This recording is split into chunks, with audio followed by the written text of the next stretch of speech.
Welcome to your movement library on the Reformer. Today we're going to look at footwork, otherwise known as leg press. This is a very common Reformer exercise. You'll probably see it in most of the classes you attend, and if you are someone who does Reformer at home, it's probably quite an enjoyable movement. A few things to note about footwork is that we cannot really call it a lying down squat, as your body is not in the same position as it would be in a squat.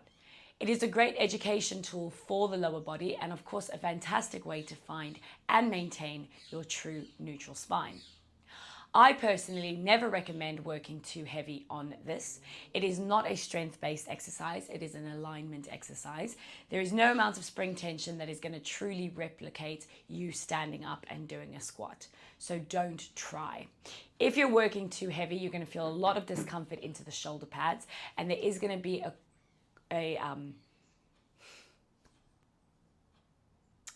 if you're working too heavy, there's going to be a lot of strain in your shoulders into the shoulder pads and possibly a bit of compression in the spine.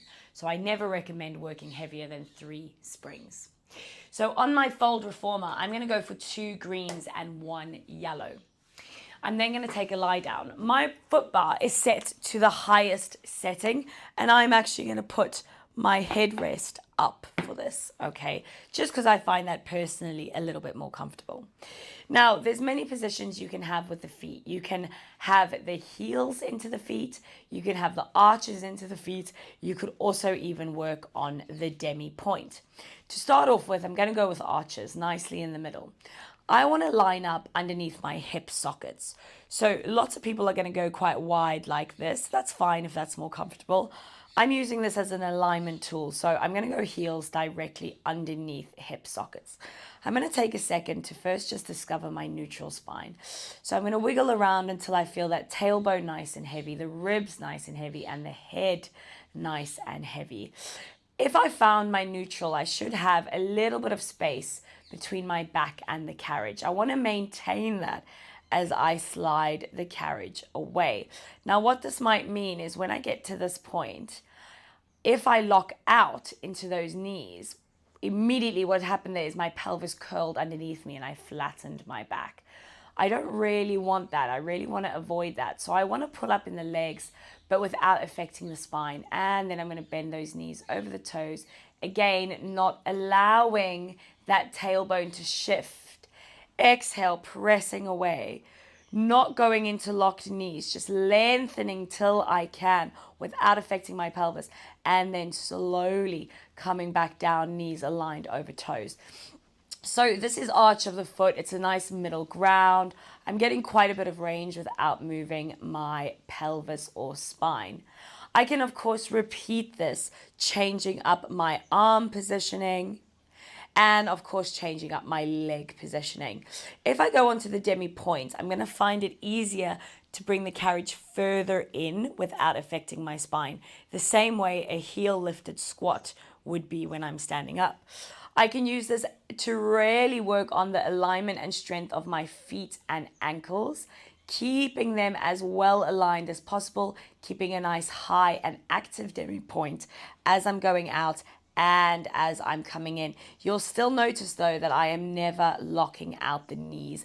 I'm never pushing all the way straight to lock out. Okay, that is not functional. It is not good patterning, and it is not something we want to teach ourselves or our clients.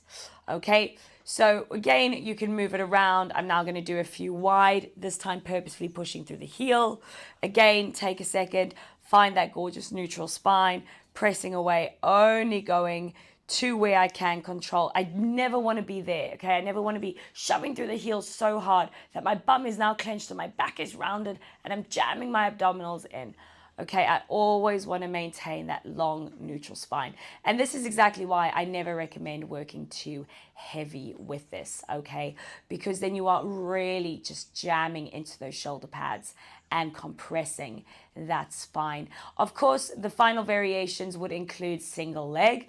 Again, this is not necessarily something I think is super functional. However, when you do single legs, a few things to remember. always place that foot directly underneath the hip socket. It's usually narrower than you think. Be mindful of what you do with this other leg, okay? Because what we could end up doing is just really flaring up this quad and hip flexor.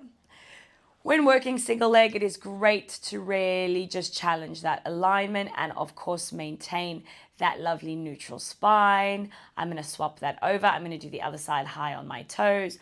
I do think it's a useful tool when it comes to strengthening the foot, working high on the ball of the foot and aligning that ankle. But remember, your most important thing about footwork is that the legs are moving without affecting the spine. If you can understand that in your footwork, you have used it as a fantastic tool to set yourself up for the rest of the class. If you think that this exercise is there to warm your legs up, then you have misunderstood it completely. This exercise is in the repertoire to help you understand where that neutral spine is in space and how the legs can perform various movements, starting from various positions and orientations without affecting that spine. Make sure when you're performing your footwork or teaching your footwork that your awareness and focus is in the alignment of the spine. If your spine and pelvis are well held, it means the legs will move in a safe and correct range, setting the tone for the rest of your class.